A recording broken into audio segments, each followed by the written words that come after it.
afternoon and welcome to our virtual gathering presented by the New Hampshire Preservation Alliance. We are the statewide membership-based historic preservation organization.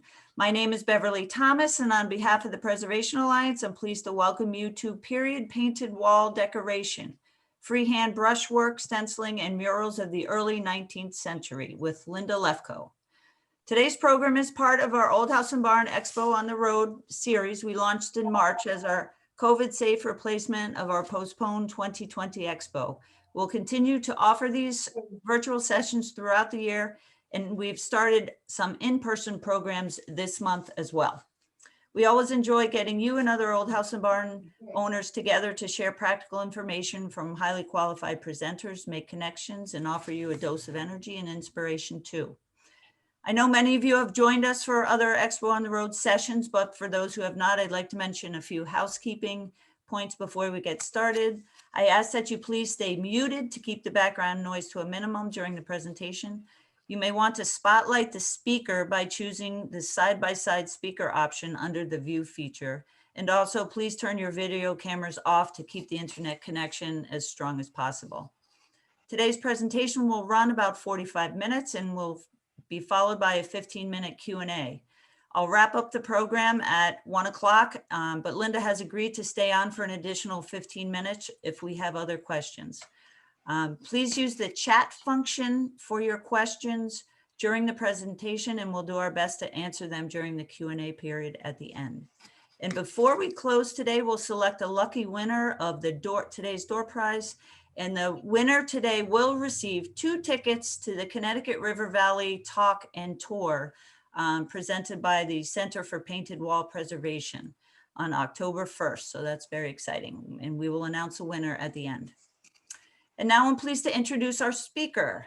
Linda Lefko is a historic decorative painter and restorer with over 40 years of experience. She is a founding member of the Center for Painted Wall Preservation in Hallowell, Maine, a nationally recognized not-for-profit organization dedicated to the research, documentation, and preservation of 18th and early 19th century painted decorated plaster walls. She has also served on several museum and nonprofit boards, co-authored the Folk Art Murals of Rufus Porter School, published in 2011, and is currently involved in creating the Center for Painted Wall Preservation Digital Archives database. So at this time, I'm pleased to turn it over to Linda. Thank you for joining us today, Linda. I'm not advancing. There we go. Hello, everybody. Thanks for spending your lunchtime with us. I'm excited to be here and excited to share my knowledge of painted walls. As a researcher and as a historic artist, I look at the decorated plaster with sort of a different eye. I think understanding how the decoration was created gives you a fundamentally important eye to the overall artwork. There's 3 basic techniques that were used in creating painted plaster walls. These plaster walls run from around 1790, and our focus is until about 1860. So there's wall stenciling, there's wall murals, and then the technique of freehand brushstroke painting, which will be discussed. And some of the houses incorporate both techniques or all 3 techniques. In other words, you'll see some with stenciled walls in a house, and then that house will also have wall murals. The only thing I'm not covering that's a decorative technique that's often found in these painted plaster houses is graining. So with that explanation, we'll talk about stenciling. Stenciling is basically through an opening. And this is a picture of a stencil, and you can see that it goes to this bird up here. And this is not what is usually done. You usually don't put 2 colors on one piece. It's usually a separate stencil for each color. But you can see how this person has created this stencil, and then here's the wing motif, and then the branch. Stenciling is a technique of applying paint through a cutout opening of stiffened paper, usually with a brush or a bob. The early painters referred to using a bob. This particular stencil is an early stencil, probably about 1860 or 1870, and it's rather thick. It measures about a 1/16 of an inch in thickness. And interestingly enough, the cut in the opening is beveled. In other words, this edge is beveled. And so it doesn't allow for so much of a buildup in paint. You can imagine after doing a whole wall that the paint builds up and the opening gets smaller, so your stencil size changes. Sometimes wall muralists used a stencil to repeat buildings. This is an example of a stencil building that was often they would stencil them rather than do them freehand. But the traditional wall stenciling involves many repeats of the same design in a pattern on a wall. Wall stenciling has been found in the New England states, throughout the New England states, in New York, Pennsylvania, and also in Ohio. Getting later as it goes towards the west. So the earliest stenciling is 1800, and then as you go west and down into Pennsylvania, it's not as early. This is the Vesey House in Deerfield, New Hampshire. New Hampshire is just loaded with incredible painted plaster. The stenciling is designed to, in this case, to sort of replicate wallpaper. It wasn't necessarily done in place of wallpaper, but it was done in an upright linear style, and the repeat is separated with what we call an upright. This is a frieze. These are uprights, and what we refer to these as spots. So you can see that it's a repeat of the spots throughout the room, and then the upright is the same, and then the frieze goes all the way around the room, and the baseboard pattern is the same. The Cleveland House in Naples, New York, shows New York stenciling. It's rather bold. The paint seems a bit thicker on the wall. And the overall design, you can see that there's more than one spot. There's 3 spots that are repeated. And the overall effect is quite stunning. The Coburn House in Temple, charm is on the 3rd floor of the Coburn House. Just charming. And this is a traditionally Eaton stencil, and there's more than one repeat.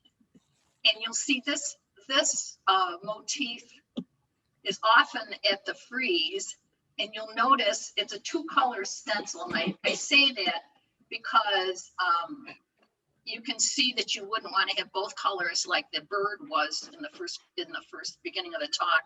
You wouldn't want to have both colors on the same stencil. It would get messed up. So they would use two different stencils to apply this. But this particular motif you will see in other rooms in other states actually during the course of the talk.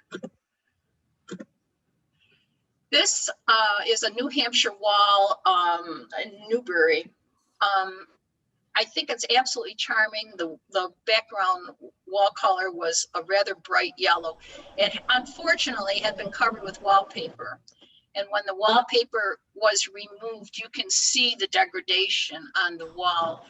You can also see the strip where the wallpaper was removed, and it probably where it's stronger, there wasn't as much paste, and you'll notice sometimes there's an air pocket and it won't remove as much of the paint. Having looked at the back of wallpaper after it's removed, it fully 1/3 to 1/2 of the paint is on the back of the wallpaper, which is very unfortunate.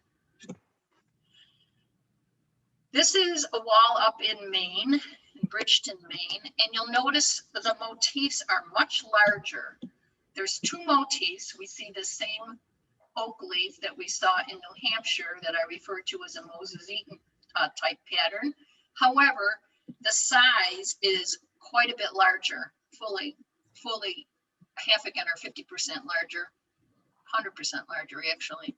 And so this the pineapple is very typical, this large pineapple of a Maine motif. This is up in Buckfield, the Ricker House. And I find these walls are particularly interesting because it incorporates some hand stippling with the stenciling. So this is stippled by hand. And it also has a motif that is very typical, found on Hitchcock stenciling. So it's almost a chairback stencil on the wall. The Ricker House also has murals in the front parlor. So it incorporates, this house has two different types of wall decoration. This is in Bradford, New Hampshire. Like I said, New Hampshire's loaded. And this is the typical Eaton stencil. And you'll see there's 7, 8 motifs in the spots going up and down. New York State is a very interesting state. It has not one particular type of stenciling, but a variety. This is very fine stenciling. This is in Middlefield. A curved upright, which is unusual. 2 colors in the stenciling.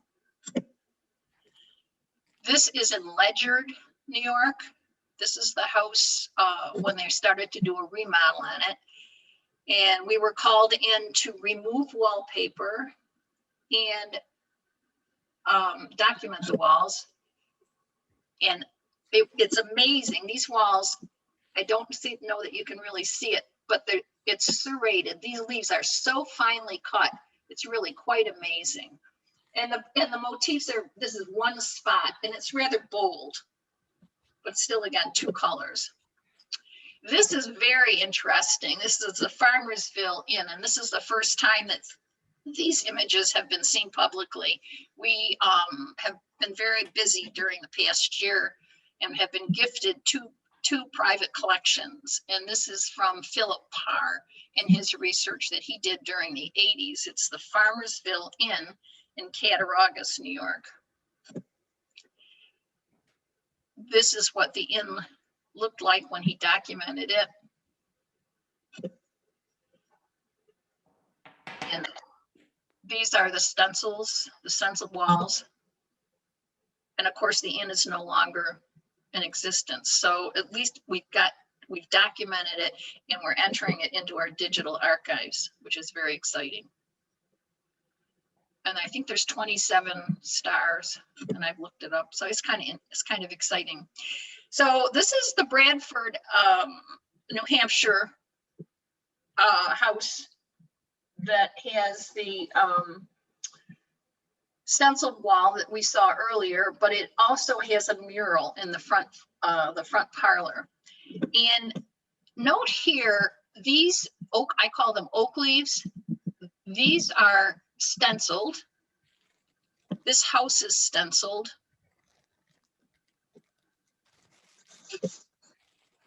That's all, sweetheart. And then this is the Jaffrey Tavern. This large wall is now at the Boston Fine Arts Museum.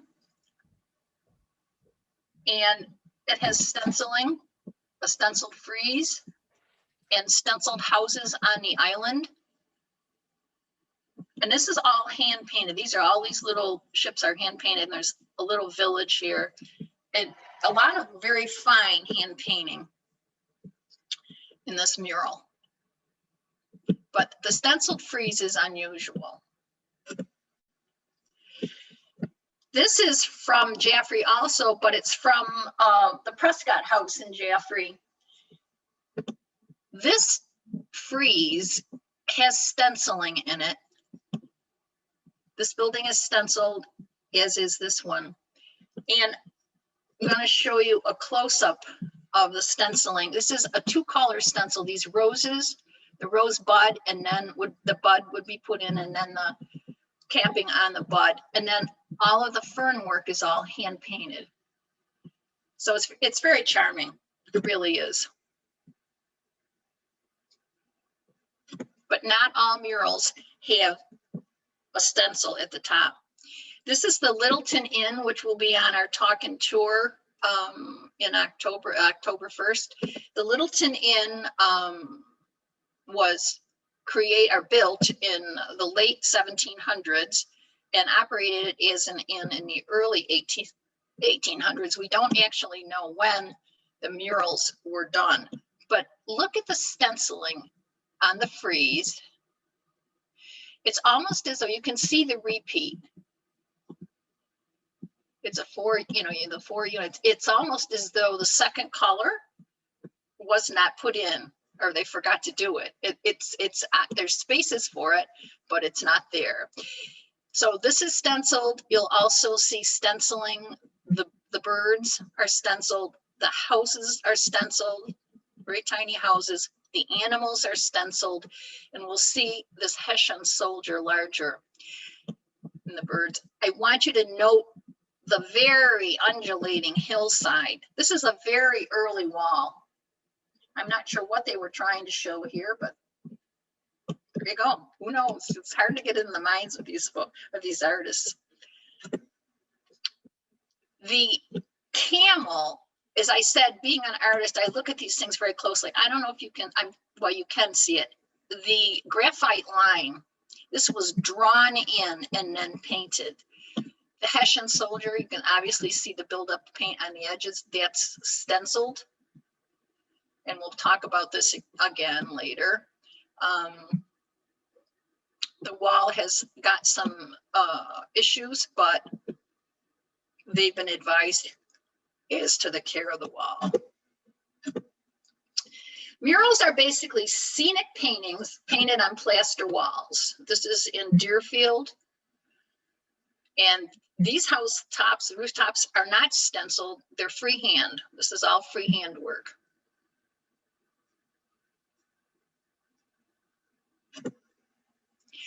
When the painting is done on plaster that hasn't been cured, and curing of plaster depends obviously on the humidity and the air temperature, but it can take from a month up to a year to cure the plaster. But if the painting has been done on the plaster before it's fully cured, it's called fresco painting. So not all murals are frescoes. But this particular one, the owners at the time decided they didn't want it, so they even washed the walls, but they couldn't get rid of this. It's impregnated into the plaster because the plaster was not cured. This is the Andrews house in West Boxford, which is where Rufus Porter was actually born, not in this particular house, but in the town of Massachusetts. And here we see stenciled houses, and the rest is freehand.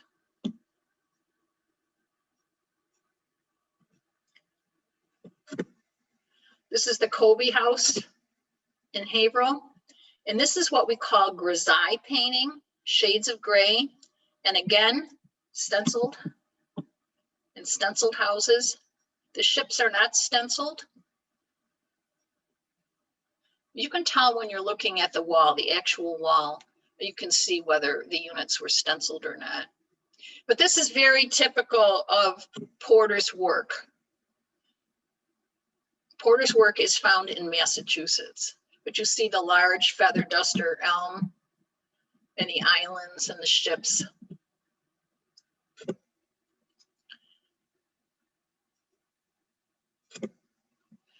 This is the Hill House in Green, Maine, and this was painted by Orison Woods. He's known for very undulating tree trunks, and he did use stencils. So these two units are stenciled. He's rather graphic and incorporated a lot of fussy little trees that you would never find on a Porter mural. He's known for ships hiding behind hillsides, and he's also known for flags, a lot of flags on his ships. This is the Witten house in Tuftonboro, and although this wall isn't signed, We believe it was done by John Avery. There's many of the motifs that are typical of John Avery's work and that are shown in this house. And it's quite incredible. It has a chair rail, and then below the dado is a wonderful little vignettes all the way around the room. It's in a front parlor in the house. This is the Peterson House in Standish, Maine. And this is a signed Jonathan Poor wall. And you notice this is stenciled. This is a stenciled federal with an attached building. We have not found these on Porter walls. We've only found this motif on Jonathan Poor walls, and many of them are signed. So we're convinced, I mean, we can easily attribute this, even though this wall is signed, this motif to Jonathan Poor. The ships are not stenciled, they're freehand. This is the Barrows house up in Freiburg, and it's very interesting. Look at all the trees. This is not a signed wall, but we've attributed it to Jonathan Poor. Very typical orchards.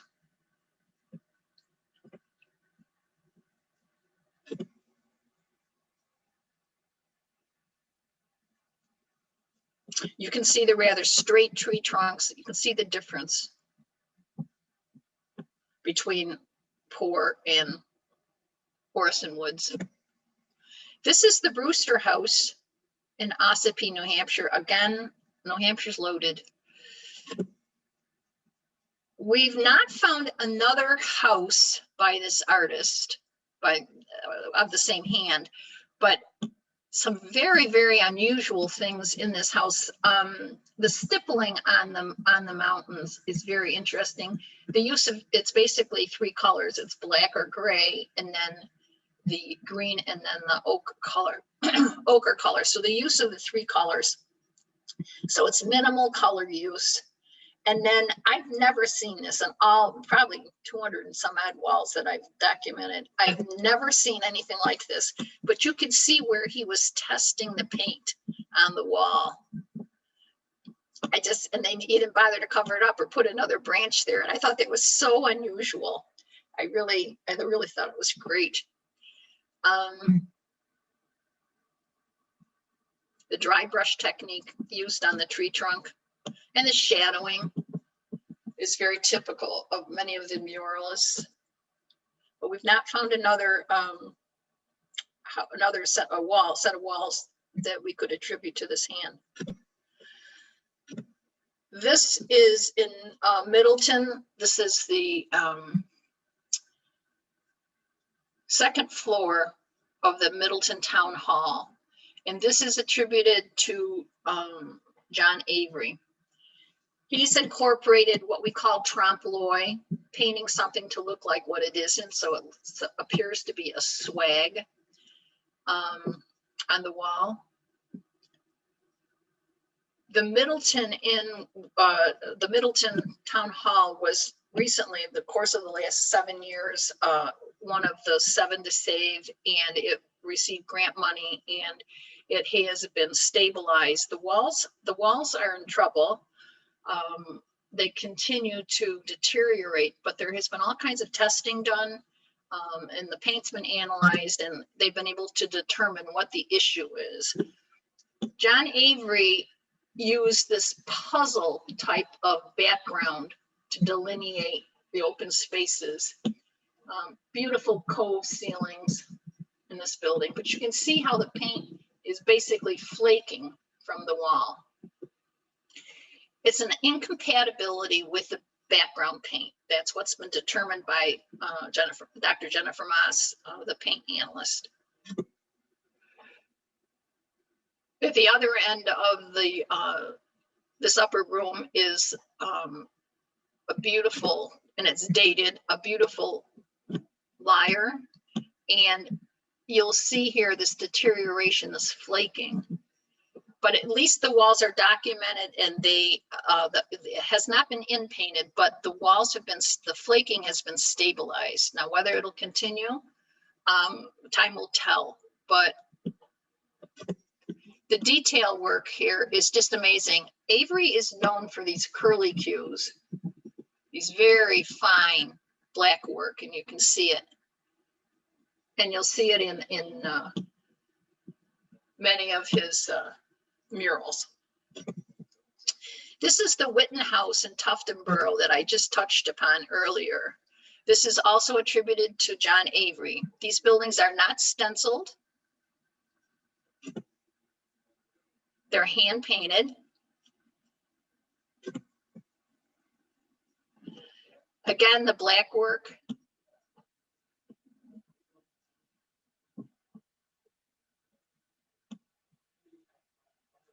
And I just love some of these motifs. They're quite incredible. The dog with a bird in his mouth.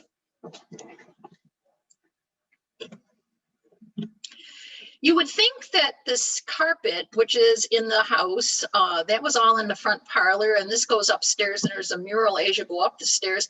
And you would think that they would have incorporated stenciling on this to make it easier, but these are all hand painted, all hand brush work. And then down here, we have a marbleized floor done in Payne's gray on a white ground, or off-white ground. Very fantastic and in fairly good condition. This is a wear spot right in front of a doorway, which you would expect, but quite unusual to have all these different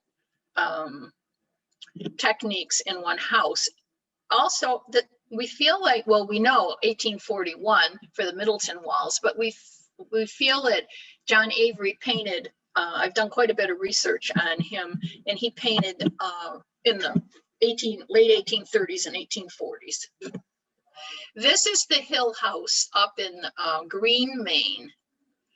And when we documented this house, it was shortly after the Rufus Porter book had gone to press.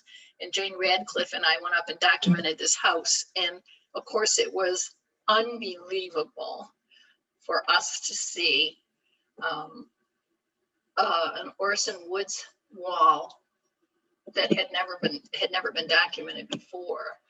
These are stenciled houses. This is over the fireplace. Again, we see these undulating branch trunk structures, very typical of Orson Woods. And then very graphic work. The ship with the flags.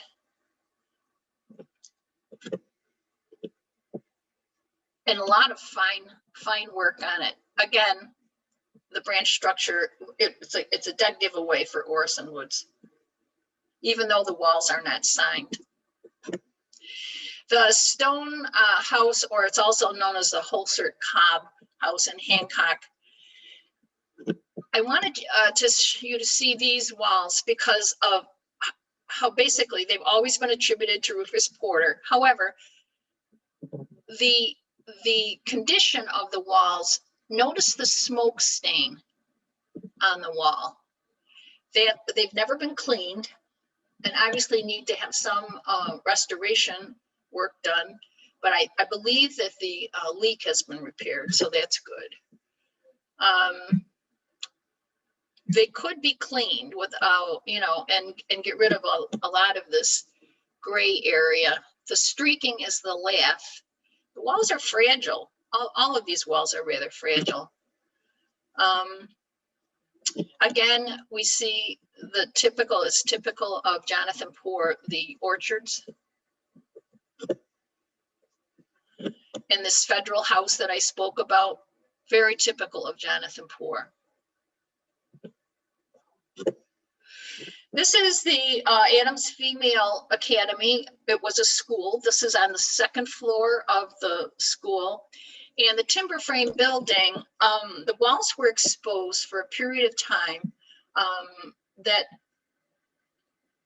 and the kids that were in classes wrote in graffiti, and there's graffiti all over these walls, but they were closed up and covered with wallboard late in the 1800s. And so when they were uncovered or discovered in the 1970s, it was exciting to see the purity of the paint. They really were quite amazing. These are not signed, but they're definitely Porter walls. And in a moment, we'll discuss how you can tell that.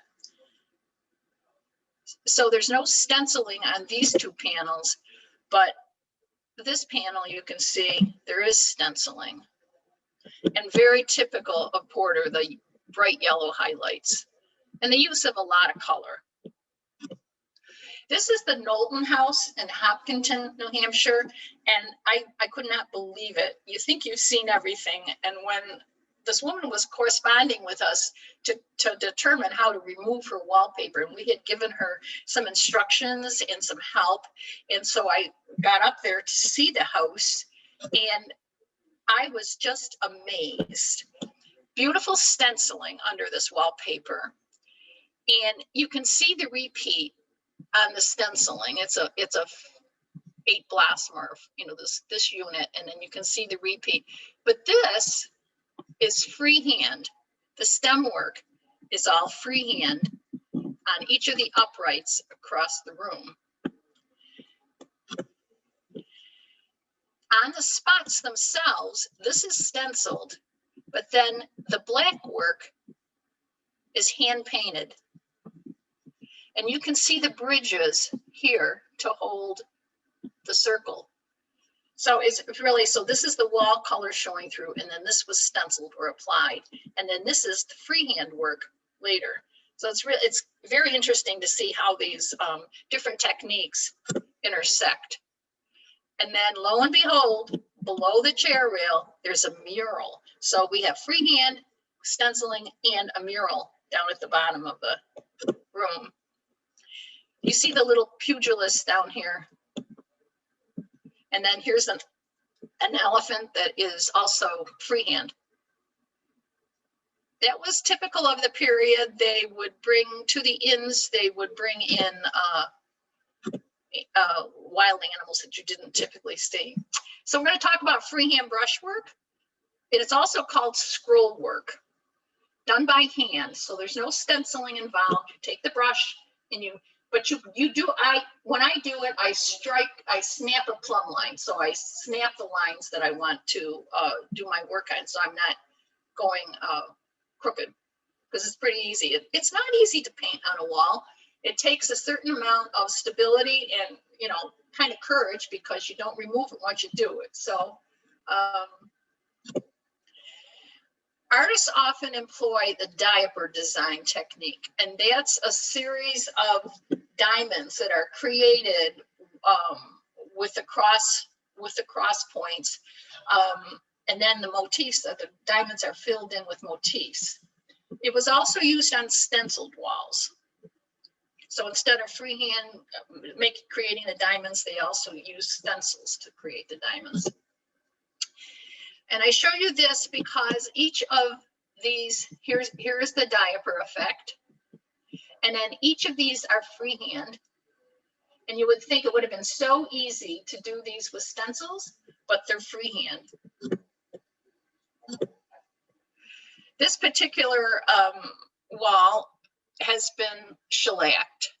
And there was a piece of furniture in front of the wall so that it was not totally shellacked, which we are very grateful for, because this is the way the wall looked before it had been protected. It's the Reiser House in Bernardston, Mass.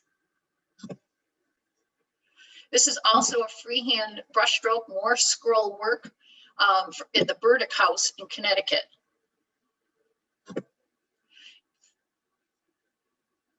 It's very charming. You can see there's uprights and an overall kind of a random pattern, but it's overall. This is the Merriman House in Grafton, Mass. And I replicated this wall for a project, and you would be doing the stem work first, and then none of these are stenciled, and you would think maybe they would have cut a stencil to have some uniformity and also to do it easier and faster, but they didn't. These are all freehand. They're all slightly different in size, the cherries, but it's just charming. It's on kind of a gray-blue background. This is the Pony Farm in Temple, New Hampshire, and I love this wall all the way around the room. It has this deep red background that the freehand brushwork is done on top of. And then the collection that we received from Polly Forcier, she donated her research to us this past year. And in going through the research, I came across her documentation of the Brown House in Hollis. And Hollis is about 30 miles from the Pony Farm in Temple. And to me, if you look at the, if you look at these motifs for the uprights, and you look at the style of the brushwork, it seems to me there's an awful big similarity. So I was really excited to think that we might have found a second house. Although we don't know who the decorator was, we may have found a second house by the same hand. These are vertical wooden panels. This was sold, this was advertised by a dealer, a Massachusetts dealer, for sale. And he sent me the pictures, the images. I have no provenance. That's one of the problems with this type of work. Unless you know where these things are from, or there's some documentation, we have a record of these walls, but we don't know much about where they came from. So if anybody that's listening knows anything or can help us with this, we think it's probably Massachusetts. There was a tavern in Northfield Massachusetts that also is fairly similar to this, possibly the same hand, but we haven't been able to ascertain for sure. This is in Grafton, again, in the same house where the cherries were. It's in an bed chamber, and definitely what we would call scroll work. This is in New York State, in the Kittle House. Obviously, just kind of random brush stroking all over the walls. Beautiful blue background. This house has been demolished, and there are fragments, I believe, in the New York Historical Society. This is the Sawyer House in Falmouth, Maine. And it's, again, we see the same upright, cage type upright that was used, but two colors on a peach colored wall. And it's just graceful and beautiful.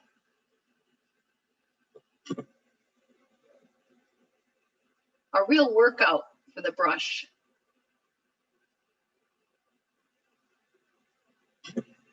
This is the Ryther House in Bernardston. This incorporates both murals and freehand brushwork. The strawberries are very unique. And again, I had said that they're random, they aren't stenciled. And you see this diaper pattern on the wall. And then below the wall, we see, below the chair rail, we see sort of cartouches with columns. This is freehand wall decoration from Stonington, Connecticut. We believe it's by the Jared Jessup group, the same one that did the Bernardston walls. And this motif, this frieze motif on a contrasting background, I think is very, very effective. In this room, there was an overmantel. You can see the frieze clearer here. I saw this for sale at Sotheby's, not with the wall fragments, just the overmantel, and fell in love with it. You can see the skill of the artist. And again, here's these strawberries. This is the Beach Tavern in Bloomfield, New York. And this is over the mantle. Possibly the Jared Jessup group again.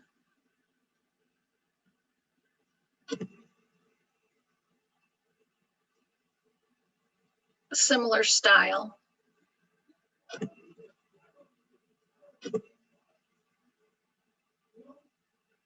In tough shape, it needs some work, but you see the same cartouche with the columns. So this is central New York, a little west central New York in Berniston, Mass. So when you're playing detective, when you're looking at these houses, you want to think about the house and when the house was built. Obviously, if it wasn't built until 1840, the artist isn't going to be one of the earlier ones that we've documented. Did the itinerant artists visit other houses in the area? This is in Sturbridge, and it's the Warner House in Sturbridge, and these walls have been restored. I was in it before it was restored, and then afterwards when it was done. The walls are very nicely restored. This is in Sturbridge at the Oliver Wright House. So the houses are within 2 miles of each other. So the artists moved around. These have had 3-4 different campaigns of restoration on them. So the chance of having much original paint on the walls is pretty slim. This is the Adams Female Academy that we talked about briefly before, where the wall panels were hidden for the course of 100 years, so that they have actually retained their color and their original. They haven't been messed around with, although there's been some structural issues, as you can see. These are currently at the Old Stonehouse Museum. So they were removed from the 2nd floor and were in storage for years and finally found a home at the Old Stonehouse Museum. So this is one of these sections between the uprights. And how can we tell, even though these walls are not signed, how can we tell that it's definitely by Rufus Porter? This panel is from a signed Porter wall from Westwood, Massachusetts. And you can see, look at the hills in the horizon. Look at the treatment of the trees, the style of the trunks. There's so many similarities. It's just, you can't not attribute it to Porter. So playing detective again, you need to look in an attic or in a closet. Sometimes the artists, or when the renovation is done in a room, they leave the closet alone and they just do the outer walls. So this was found in Hancock, at the Hancock Inn, in a closet. And it obviously has had wallpaper on it, but when the wallpaper was removed, we can see the style and the colors and everything that were used on the walls originally in the Hancock Inn. This is in Surrey, New Hampshire. Again, I say New Hampshire is just loaded. And you'll see some stenciling here. This was a closet that hadn't been played around with, so we could see the original murals that were actually in the house. Sometimes original walls are covered with wallpaper and paneling. You can detect the waterfall here under the wallpaper. And original walls that are very intense in color. And here's a very similar wall done by the same hand, Rufus Porter, that has had wallpaper removed. So you can see it fully loses more than 50% of the pigment. Linda, can we try to wrap up in just a couple minutes? Yeah. We can get to Q&A. Thanks. Yep. The distemper paint does come back on, it comes off on the back of the wallpaper. So are the walls in an original environment? These walls were taken out of a house that was made room for. Now there's a gas station in Westwood. They're signed Porter walls. They're in a private collection, but they're not in situ. These walls at the Reed Tavern are not signed, but they're in their original location and attributed to Rufus Porter. As how is the integrity of the wall? These walls from Amesbury, this house has had insulation blown in from the outside, and it has caused the distemper paint to pull away. This particular stenciled house has serious open cracks in the wall. There's a coat of shellac on this wall. There's a coat of shellac on this wall. They're trying to protect these walls, but in essence, it causes more deterioration. This has a coat of varnish. And obviously this stenciled wall had a coat of paint. These are just a few examples of wallpaper being removed.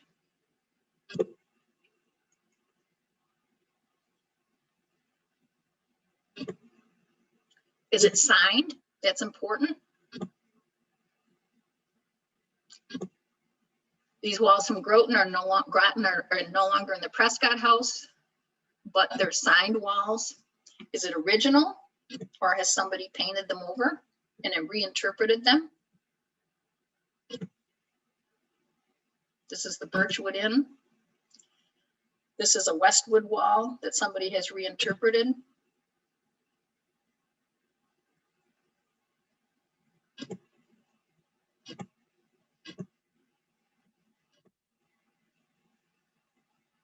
So minor repair is fine as long as it's reversible.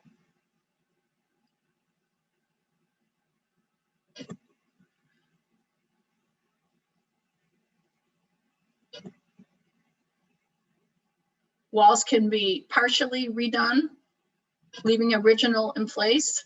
Here in Cooperstown, you'll see it's redone, and then they've left part of the original wall, which is a great way to do it. And then this panel folds up. Some walls are professionally restored. These are the walls at the Andrews house. Some walls are sold, but some walls can be saved from being demolished and be professionally removed.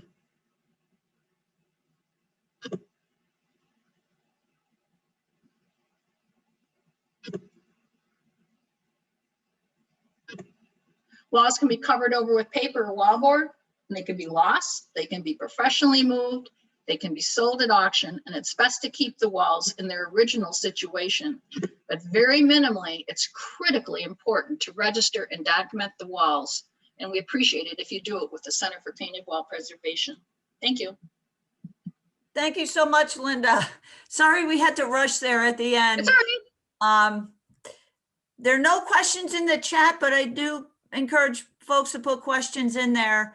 I have a couple questions, and one person did ask and someone else responded where the Academy building was, and you then covered it. That's in Derry, yeah. In East Derry, and then you say the walls were moved to the Old Stonehouse Museum. Where is that? That's up in Brownington, Vermont, northern part of Vermont. God's country, and it's beautiful up there, and it's a wonderful museum. Brownington, Vermont. Okay. Yep. So again, please, if you have any questions, feel free to put them in the chat. I'll start with some other questions I have. Linda, I know we sort of rushed through the preservation options, and can you just explain what preservation, restoration, the difference between those two, and what a professional does for those two options? Yeah. Preservation, and I'm going to read this because this is from the AIC. Preservation is the protection of cultural property through activities that minimize the chemical and physical deterioration. They minimize the damage and they prevent loss of content. The primary goal of preservation is to prolong the existence of the cultural property. And then conservation is the profession devoted to the preservation of cultural property. A conservator uses, practices conservation through specialized education, knowledge, and training. And in putting on this symposium, we learned that it's only quite recently that conservators have had some guidelines as far as what their protocols and procedures are. So we learned a lot, and we are in the process of putting the final touches on the best practices for wall preservation that were a result of our symposium last year. And we're very excited to share those with people because we have questions all the time about what to do. Can I do this? Can I do that? And there's really no generalized thing. Each set of walls presents a different situation, but the support of our board and our advisors is great. And we have people that go out on site and look at the walls and try and help the owners. So they can call someone who has painted walls can call the center and possibly set up a site. Not to call, best to email at info@, and then we will put that to the right person who could help them. I'll be sending an email after this program, and I'll make sure I get the center's information in that email where people can contact. Good. Okay, great. Can you touch on varnish versus shellac? And you're basically recommending don't do any of that? Don't do anything. The walls have existed for, let's say, 200 years easily in many cases. And if they've existed with nothing on them, leave them alone. If you have conservation work done, fine, they'll do it with a reversible technique. But people thought during this basically happened in the 40s and 50s, cover them with something to protect them, and their intentions were fully good. But if you notice the orange, I can always tell when walls have been shellacked because of the orange. It turns more orange with time. And that particular house in Swansea that had the shellac that was partially removed, you can remove shellac without touching the distemper paint. There's a technique to doing it, but it can be done successfully. But the other 4 walls in that front, or 3 walls in that front foyer, had not been uncovered yet. There's still wallpaper on those walls. So I'm dying to know what's under the rest of the walls. Maybe they didn't all get shellacked, but the shellac turns orange. Varnish will turn sort of a yellowish, but some of the water-based varnishes don't. But then water-based and distemper paint doesn't work either. So it's best to talk to a conservator or give us a call, and we'll steer you in the right direction. Okay, thank you. A question from Chris in the chat. As a Bradford resident, is a house you featured from Bradford ever open? I can't tell you. I know it's changed hands recently. I can't tell you if it's open. If you want to contact us, I can see what I can do. Or actually, I would just go to the Bradford Historical Society because that house is fairly well known, and I think that they would probably be able to tell you whether the owners were amenable to having it open. We do annually, we do a talk and tour of houses that are in that condition. We try not to have houses that have been overpainted, but you know, the possibility exists that Bradford will be on one of our tours in the future. But I think probably the best thing to do would be that's what I would do. If you called me, I would then call the Bradford Historical Society and find out if the members are the owners, current owners. But it did change hands recently. Was that Bradford, New Hampshire, Linda? I'm sorry. Yeah. Oh, yeah. Mm-hmm. Okay. All right. All right. Next question from Dan. How's it possible to remove a plaster wall without damaging the work? What is the technique used? The New Hampshire Preservation Alliance has had a talk on this presented by David Ottinger, who is a professional housewright. And it's a very complicated process. The walls are stabilized in situ, and he uses a couple different techniques, but mainly he uses a glue on the lath, on the back side of the lath, and you have to be able to get to the back of the wall. So that might mean you have to remove the outside of the house. For instance, in the dairy school, that was on the 2nd floor, and they had to put scaffolding up and take the siding of the house off so that they can get to the back of the wall to stabilize it. And then it's like taking a puzzle apart. And I've watched him do it. I've got pictures of him doing it, and he does do an excellent lecture for us on the removal of walls. It's not inexpensive, but it's a highly, you have to really know what you're doing in order to do it. We've had walls that during the 60s were removed by people that didn't really know what they were doing, and they did okay. But walls are fragile, and the lath and plaster is all different thicknesses on the lath. And once those keys are broken, that's where the plaster goes through the lath and kind of adheres itself. Once those keys are broken, it's even more fragile and starts to buckle. So you really have to work with somebody who knows what they're doing. But David's on our board, and he's been an advisor for a long time, and I've worked with him for 15, 20 years. So it's a process, but it can be done. Okay, thank you, Linda. And then someone asked the name of the Bradford house. What was the name of that? Yeah, it's the I know it as well. I know my own name. I'll get back to you. I will get, if they want to email me. Well, I'll put it in the email at the end. Yeah, I can do that. I want to give you the right name, and I do know it. In fact, I looked it up before the talk, but it's escaped me. Sorry. Okay, I don't see any more questions in the chat, but I do have a couple more. What type of paint was used for these stencils? Stenciling, yeah, the stenciling and the freehand brushwork and the murals typically is distemper paint. Some of the later murals were done with oil paint, but the early murals and stenciling and freehand brushwork was done with what's called distemper. And distemper is pigment, a natural pigment. So it's a powdered pigment and glue, and the glues could vary. High glue was often used, and the interesting thing is it has to stay warm to stay melted, and then water. So it's a combination of those three things. And distemper paint is very fragile in that water, like you noticed there were some drips in some of the houses from roof leaks, it will move the paint. It does not seem to be fugitive as far as light goes. People that have original rooms keep the shades drawn because they don't want the ultraviolet light to influence the paint. We've seen no indication, and it's been tested, that light, that the distemper paint is subject to ultraviolet light at all as far as changes go. So generally it's distemper paint.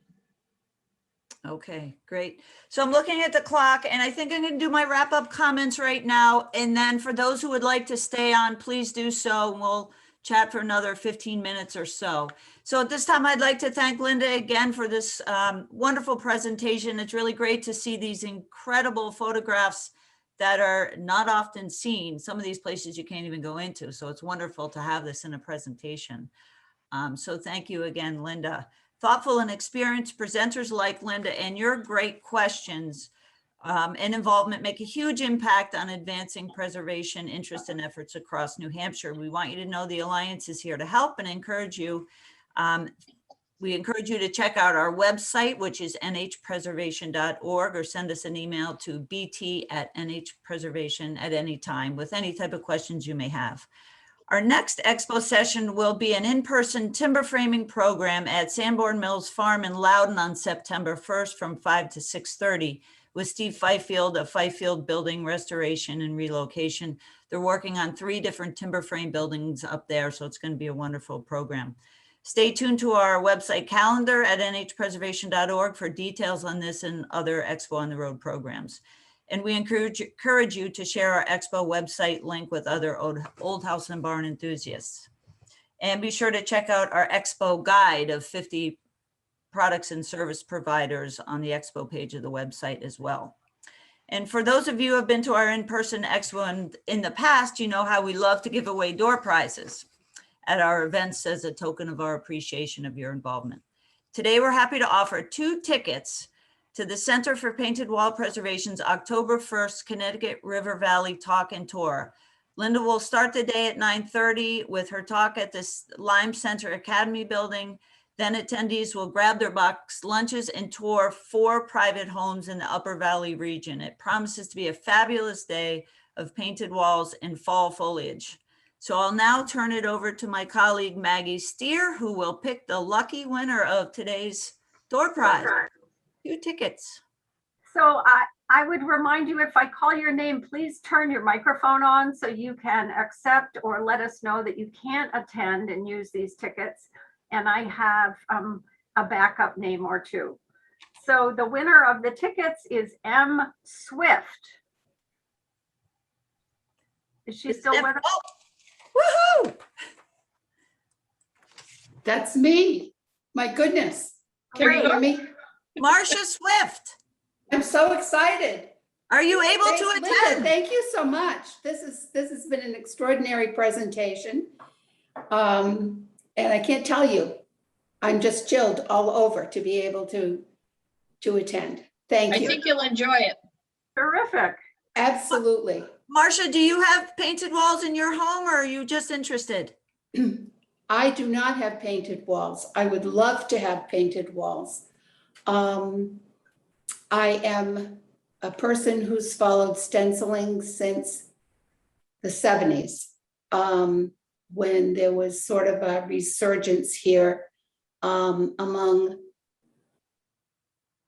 young ladies, young women in southern New Hampshire who had new homes and were looking to reconstruct the interiors in a way that reflected, the federal period and incorporate that touch of New Hampshire stenciling from Moses Eaton. And so I do have a stencil in my kitchen that I did that was actually my 5th grade teacher's artwork that was in the Holton House in Lancaster, New Hampshire. It was on their walls and that remains in my kitchen. And I have Moses Eaton that I did myself in my son's room upstairs. But I don't have any firsthand artwork. But what a blessing, Linda, that you and your folks are doing this work. It's really The work important to that you do. document this stuff. It really, Absolutely. really is, because it can be so Absolutely. easily destroyed. Yeah. Okay, well, Marcia, congratulations, and we look forward to seeing you on October 1st, you and a friend. I'm thrilled. My Okay, husband will be delighted as well. Thank you. wonderful. Thank you. All right, so in my final comments here, please watch for a follow-up email. I'll be sending an email out with some additional links and information. I'll also send the tour information if you're interested in purchasing tickets through the center for that tour on October 1st. So thanks again to Linda for this informative presentation, to our Old House and Barn Expo on the Road sponsors listed here on the screen, and for promotional support from the Center for Painted Walls, Wall Preservation for the promotional support for this presentation. And for all of you who are supporters of the New Hampshire Preservation Alliance, we greatly appreciate all your support and membership. And if you're not a member, we encourage you to join. We wish you well and hope to see you at future Zoom sessions as well as in person. So check out our website for our list of upcoming events. So at this time, I think I'll thank everybody who has joined today, and those who have to leave, thanks for coming. And those who would like to stay on for an additional 15 minutes, let's continue the discussion. I know I have a few more questions I'd like to ask Linda. And thank you so much. Linda, you can stop sharing and then let's just keep the discussion going, because there's a lot to talk about here. And I think at this point, if you have a question, feel free to unmute yourselves and just ask. I don't see any additional questions in the chat, but I do have some.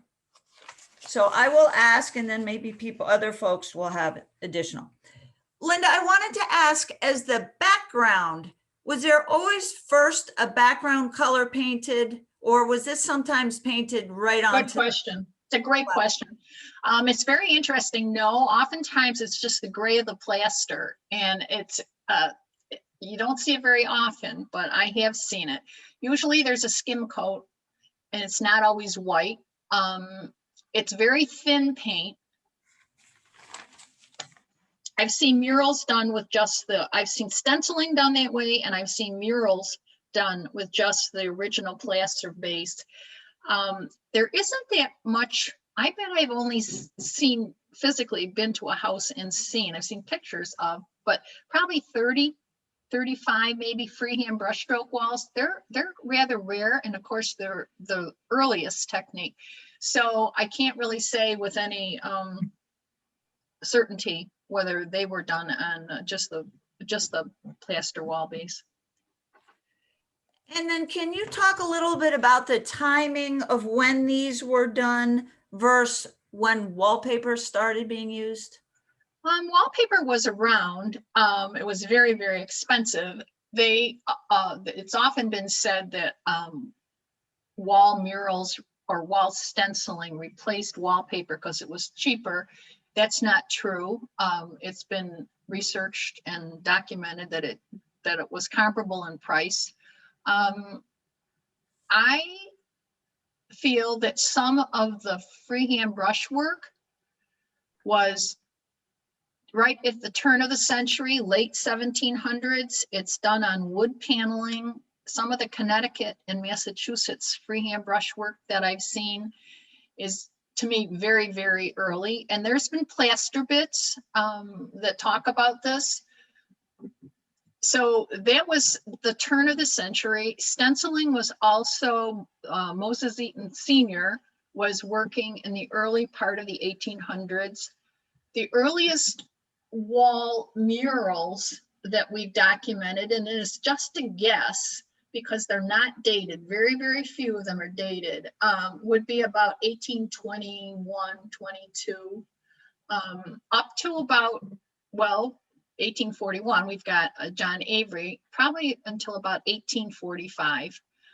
So that's the period of wall murals. Wall stenciling was popular for the first 25 years, 30 years of the 1800s. But people wall stenciled. I mean, there's Victorian wall stenciling, of which we have some of our board want to extend it. We have not. We just barely touched the iceberg on the 1790 to 1860 period that the Center for Paint and Wall Preservation covers. So I think we need to finish what we're doing first before we expand it. But there's Victorian wall stenciling. There's wall stenciling down in Texas on wooden walls that extend right on through the end of the 19th century and into the 20th century. So are all the walls that you're documenting, are they going to be accessible through your website? Yes, they are. Okay. With membership, yep, we'll be hosting the archives on the website. It's going to be, it's been a project, and it's going to be a project. I just added another 200 and some odd walls with this research that we were able to receive this past winter. So each one of those then has to be put into a database, and it takes a lot of time, and unfortunately, we don't have a million people working on it. So maybe that's good because there'll be some continuity, but we're working with a fellow who did the sampler archives, and he's very, very good. It's taking longer than we had anticipated, but I think it'll be very worthwhile. And, having permission from all the owners at the time when the walls were documented, we've got up-to-date information. And I can't tell you, we're still adding walls. I cannot believe it. But it's usually when they're doing remodeling that these things come to pass, that they're discovered. So that's a good segue to my next question. If you have painted walls and you appreciate the significance of them, yet maybe you don't want them in your living room, but you want to keep them in place, what would you recommend? Is there a way you can somehow cover them without hurting them? Yeah, there's a process that we've got on our website under, if you look at the tabs on the website, you can navigate to it. Or you can, if you're not savvy with the website, if you want to email info@pwpcenter.org. I'll get that information to you, but there are things that you can cover the wall with and then go ahead with whatever you're going to do to do the surface. Best thing to do is just make sure you get it documented. Mhm. So people know that it's there behind the new Yeah, sheet there's rock. there's clear coating that can be put on. That's archival clear coating that won't damage, and so you can always take it back to that clear coating no matter what you do. But I can tell you from firsthand experience, removing paint from stenciled walls or muraled walls is really a difficult proposition, and they're never the same. Original paint has like a crustiness to it, and you lose it the minute you put anything on top of it. So. And how about just general cleaning? What do you recommend for that? There's archival processes that can be used. I'm not trying to be evasive. If I tell you that you dust them with a paintbrush, a loose floppy paintbrush, and just dust them. But if you want to get rid of the smoke and grime of 200 years, like on that one wall up in Hancock that I showed you, there are techniques that can be used, and you should talk to a conservator. If I tell you what to use, people will attack the walls with it. And so, I mean, I'm very, very careful. And I do a lot of conservation work. I'm very, very careful to go ahead and just do it. But there are things that can be used, and oftentimes a conservator will share the information with you that will take the surface dirt off. But I would say, just don't use a damp rag. I can show you examples of people that have used a damp rag to clean their walls, and they smeared the paint, or lost the paint. So test it, whatever you're going to use, test it with a Q-tip, in a corner that doesn't show, and see if it removes the paint right away. You might have walls that have already been covered with something and you don't know it. Do you have a list of conservators on your website? I know we could certainly help folks with that, but do you? We recommend that they call the AIC. By putting somebody, you can find people who have worked on walls. Just a general conservator doesn't mean that they've had any experience with distemper paint and plaster walls. So I think probably a call by putting the name up on a website means we're endorsing them, and we're not prone to doing that. But a conversation is probably the best way to advance that, and we can help you out. Okay. We have several conservators on our board, on our advisory board that we work with. So, and they have had experience with plaster. So. And then can you touch on long-term preservation of walls in situ? If someone is selling their house, but they're concerned about the future of their walls. Unless you have a preservation easement, and New Hampshire Preservation Alliance and the New England, Historic New England, both have preservation codicils that they can work with you on, as does Vermont Historical. If you have a preservation easement, that's the best thing to do. However, a lot of people, they try and write it into the deed or write it into, that doesn't work. Legally, it doesn't work. So the best thing to do is get the walls documented so that future owners, there's houses for sale. I just got one yesterday, exquisite stenciling, and it's for sale. The next person might not like it, so it'll be gone, but we've never documented this house. So just the fact that the realtors are letting us know that they have a original decoration, and sometimes they'll say, we have murals, and you go and you get there and they're not murals at all, they're stenciling, or vice versa. So they don't always know what they're looking at. That's why I thought this was a great program that you had today, because people will understand the actual techniques that are used, so they'll call it by the right thing.